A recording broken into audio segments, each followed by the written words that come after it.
primary cause to suffering and pain is because we are choosing not to let go or detach from certain outcomes and certain things or qualities that we desire. The Buddha said it best: the root of all suffering is in desire. Now, there's nothing wrong with desire. It is part of human existence to desire.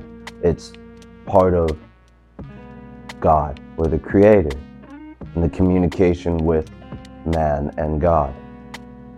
And God speaks to us through desire. The universe, whatever you'd like to label the title as God as.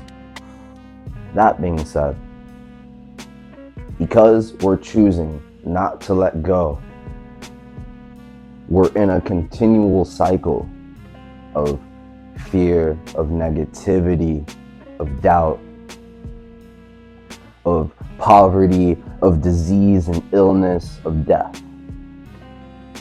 But when you understand the principles behind letting go, how to truly let go,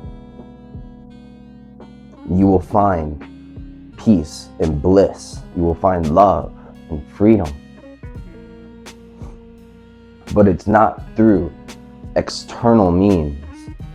You won't find the peace you're looking for outside of yourself. It is only within. For the creative principle within all of us is peace. The infinite intelligence within all of us is peace. God is peace. And because we have a misunderstanding of what it means to detach from certain identities, to detach and let go, we truly are not gaining what we really want out of life. But we're confused, lost, we're misguided. We truly have set our eyes off of what we want. Now, what is letting go?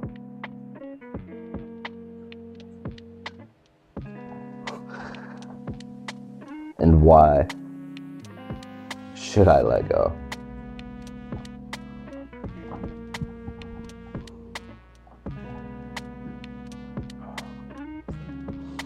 Well, I'll start with this. What is letting go? And we'll move into this.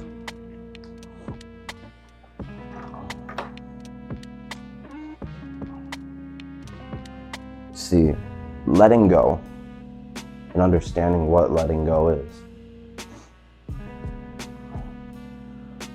Simply put, it's an acceptance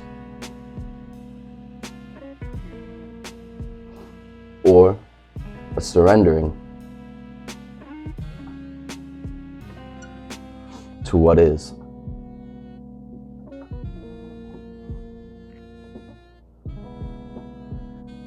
This is already too much game for some people, I swear.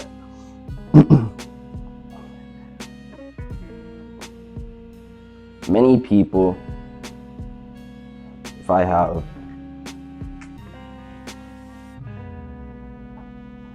this is you.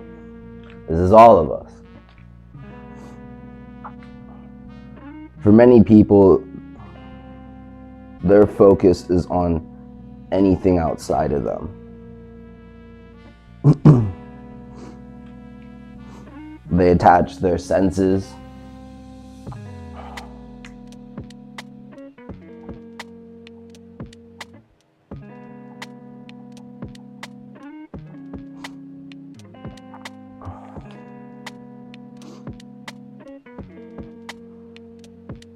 they're looking for answers outside of themselves, meaning they believe that this physical reality is real when it's not real.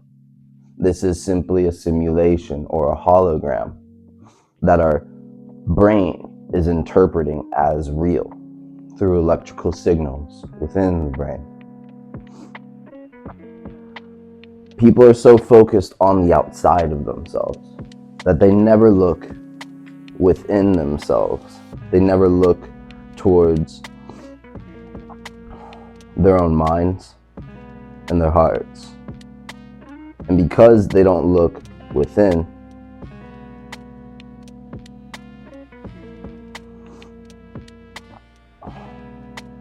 they truly are attached to the outside world. They're attached to their physical senses. They're attached to the part of themselves that believes that they are physical, that they are their bodies, and that they are the physical aspects of their mind, the carnal mind, the ego. There are many names for it. But because we are looking outside of ourselves, we try to control everything outside of us.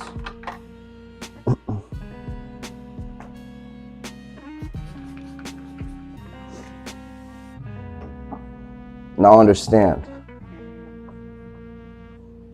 there are things in life that you can control.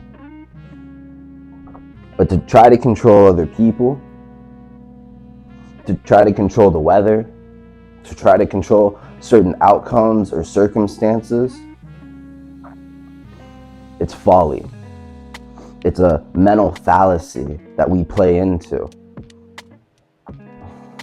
You're lying to yourself.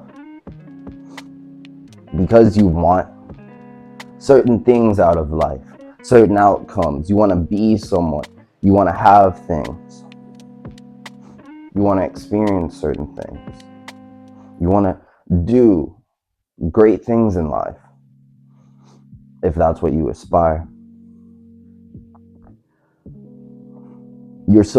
People get so attached to these ideals, a certain car, a certain home, a certain relationship that they want. But they never truly look within for these answers. But not only do they not look within, they make these ideals bigger than they actually are. And when you make something bigger in your mind, you're saying to your subconscious mind that you don't have it. You're saying to your subconscious mind that it's not normal, that you don't experience this, and because you don't experience it because it's a rare thing, you're making it bigger than bigger than yourself, basically. You're making it bigger than it actually is. That being said,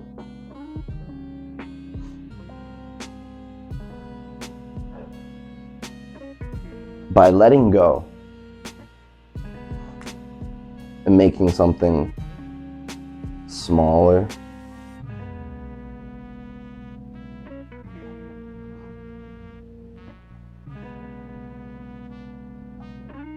larger, by letting go and truly being in the present moment, truly accepting what is, to surrender to what is, to surrender to your thoughts and feelings, and just observe them, see them as they are, feel them as they are. And as you go through that process, you begin to let go. So if you're feeling fear or shame, if you're feeling doubt or anger, feel those feelings. Don't resist them. Even the resistance is a feeling. Feel that in its entirety. And as you begin to truly embody that and to be present with it, it subsides. And it begins to disintegrate in a way. You begin to transcend those feelings, those thoughts. And all that you're left with is the stillness within, the peace within, truth. By letting go or accepting and surrendering, by making something smaller than it actually is, distancing yourself from those ideals, distancing yourself from what you want to bring into your reality or to create in your world.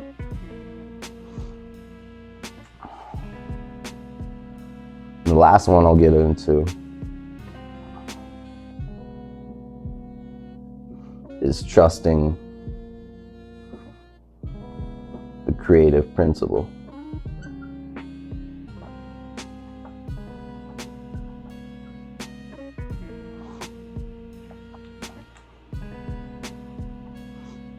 Or trusting God.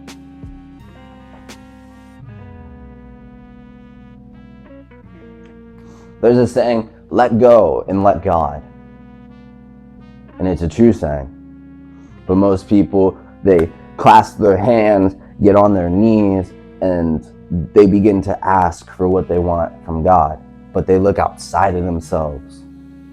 And that is where the fallacy is. They have a false concept of God. God is your own awareness of being, your own consciousness, your own wonderful human imagination. Because nothing is impossible to consciousness. Nothing is impossible to the imagination. And understanding this, you begin not to look outside of yourselves, but to look within. And by looking within, you're able to understand the law, scientific prayer. You're able to understand your own spiritual identity, that you are beyond your body, that you are beyond your mind, that who you truly are is beyond words. It is an experience, a realization. Because I briefly got into what letting go is, now I'll say why you should let go. And the why is important. As I was talking about earlier,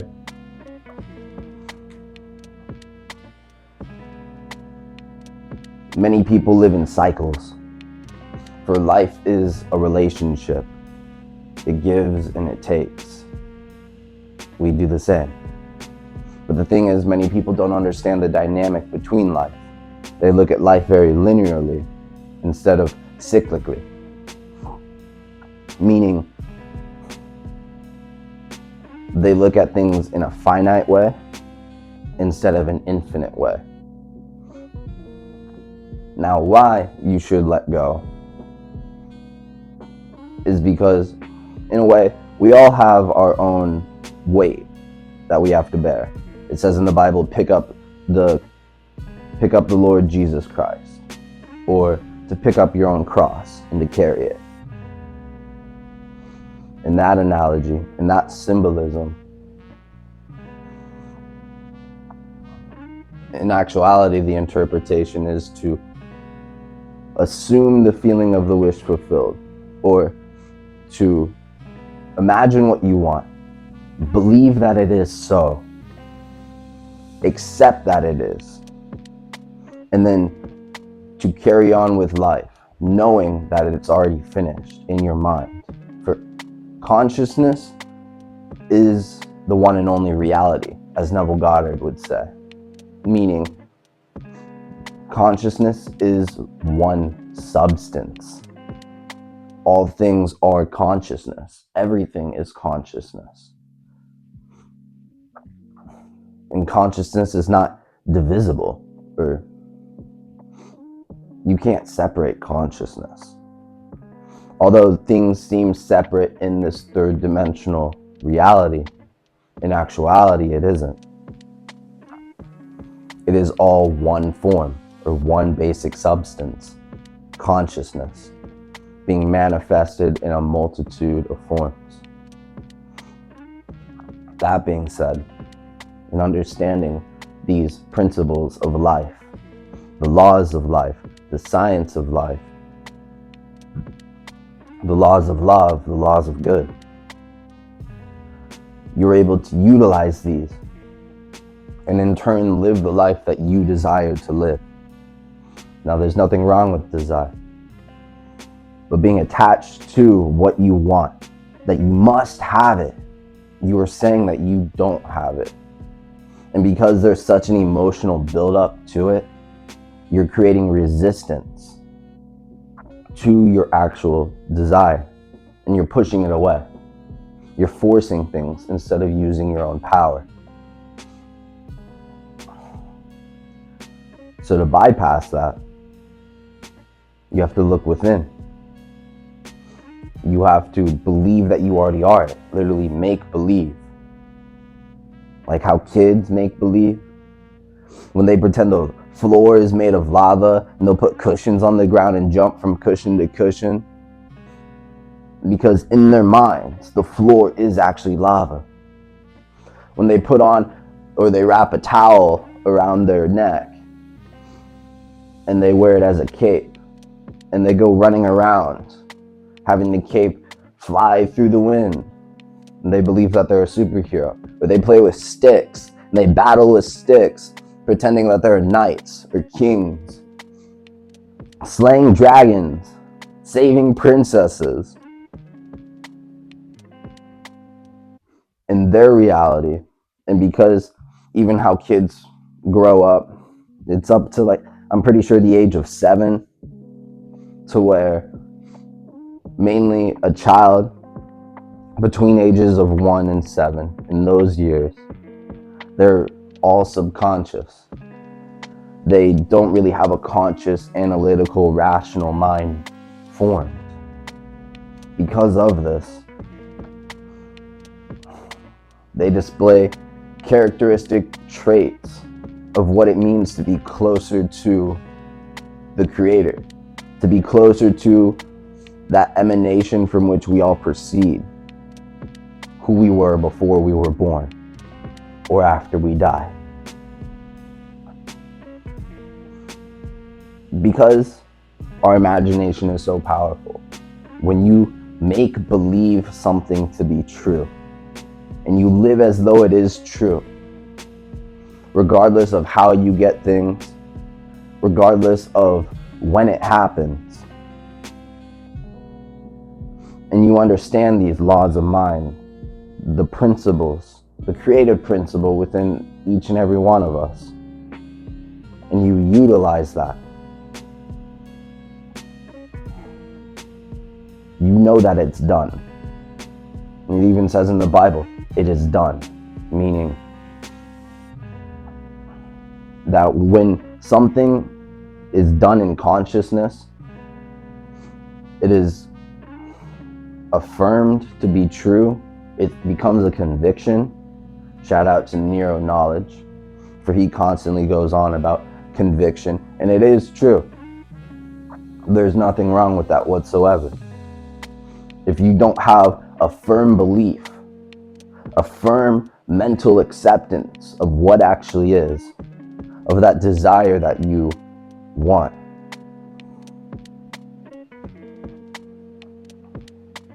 you'll never have it.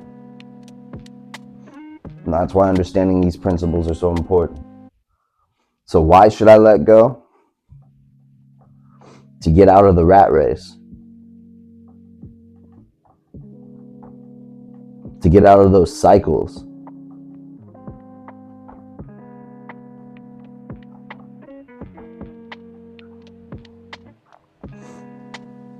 To get out of fear and doubt and shame. To move past these as though they never existed. And to live in abundance, in prosperity, in peace, in joy, in bliss, in love, in gratitude, in courage. But you will never have these if you don't choose to let go. For it's all a choice. Everything in life is a choice. So why should I let go? To efficiently manifest. I'll put that in kind of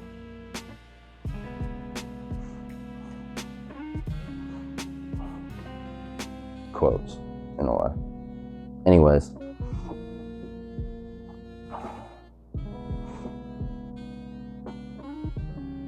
people are struggling to bring or realize their desires, to bring what they want into their lives, because they don't understand mental principles or the creative principle within each and every one of us, because they don't understand God.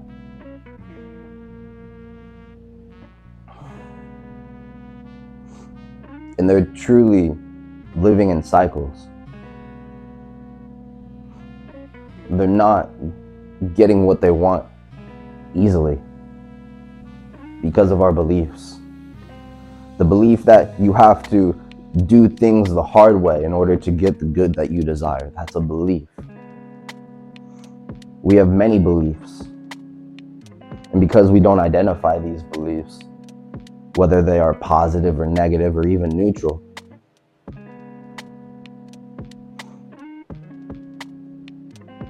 we're constantly giving into the external world, that simulation, believing that it's real. And the last one, to move past externalities.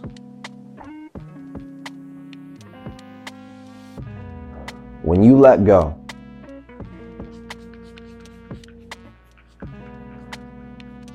a sense of freedom and peace comes over you in a way.